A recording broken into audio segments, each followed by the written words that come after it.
দর্শক, পানিবন্দী মানুষের আরো খবর জানাতে ভোলা থেকে আমাদের সঙ্গে যোগ দিচ্ছেন সহকর্মী আদিল হোসেন তপু।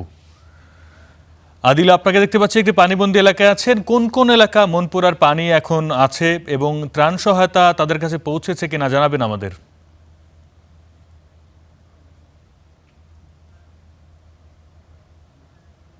আরিফ, আসলে উপকূলীয় জেলা ভোলা একটি নদী বেষ্টিত জেলা। উজানের পানির তীব্র চাপে কিন্তু এই মুহূর্তে এই ভোলার নিম্নাঞ্চল বিশেষ করে প্লাবিত হচ্ছে।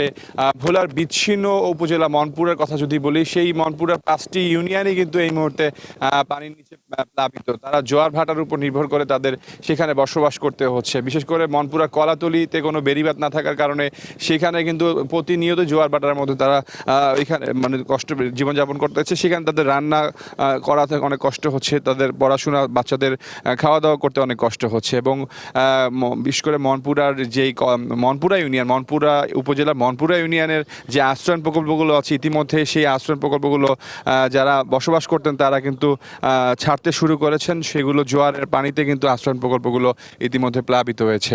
এছাড়াও ঢালচর, কলাতলি, মদনপুর, এরকম পুরো যেসব বিচ্ছিন্ন ইউনিয়নগুলো রয়েছে বা জায়গাগুলো সবগুলোই কিন্তু এখন জোয়ার ভাটার মধ্যে মানে মূলত তার কষ্টের মধ্যে জীবনযাপন করছে।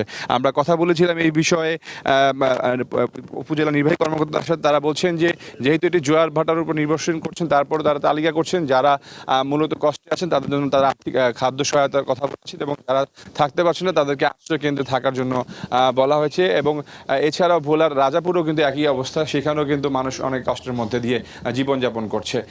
পানি উন্নয়ন পরিষদের কথা বলেছিলাম, তারা বলছেন যে যেহেতু এখন উজানের পানি বৃদ্ধি পেয়েছে, তা সেই ক্ষেত্রে কিছুটা ভোগান্তির মধ্যে পড়ছে। তবে যেসব জায়গায় যদি পানি বেড়িবাঁধ আসলে যদি কোথাও ক্ষতিগ্রস্ত, সেখানে তার তাৎক্ষণিকভাবে ব্যবস্থা নেবে।